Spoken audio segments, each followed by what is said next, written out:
निकाह इंसानों का तरीका है। जानवर बगैर निकाह के रहते हैं और रह सकते हैं। दुनिया का हर ताल्लुक एक गुलामी है। आप जितने ज़्यादा तन्हा हैं उतने ही ज़्यादा आज़ाद हैं। जिंदगी आसान नहीं है, मुशक्क़त से भरपूर है और आपको थक जाने की इजाज़त है, हार जाने की नहीं।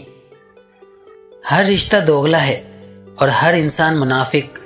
कितना भी अच्छा कर लो, ये दुनिया कभी आपकी नहीं बनेगी। किसी इंसान की याददाश्त कितनी ही कमज़ोर हो, लेकिन वो अपने साथ गुजरे अज़ियत के लम्हात कभी नहीं भूल सकता।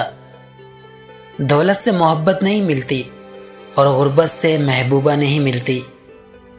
मोहब्बत में कामयाबी सिर्फ बहादुर मर्द और जुनूनी औरत ही की होती है। रंगीन लिबास पहनने से ज़िंदगी के खोए हुए रंग कभी वापस नहीं आते। 3 ग़िज़ाएं ऐसी हैं जो औरत के चेहरे को गोरा और जिस्म को खूबसूरत बनाती हैं। शहद, खीरा और लीमू का रस। जिस ताल्लुक़ को कायम रखने के लिए हमेशा आपको ही पहल करनी पड़े, उसे खुदा हाफिज़ कह देना बेहतर होता है। आप बहुत कीमती हैं, खुद को बेकदरे लोगों के पैरों में ना गिराएं। हमारी खुशी दूसरों की खुशी में छुपी है। उनकी खुशी उनको दे दें तो आपको आपकी खुशी मिल जाएगी।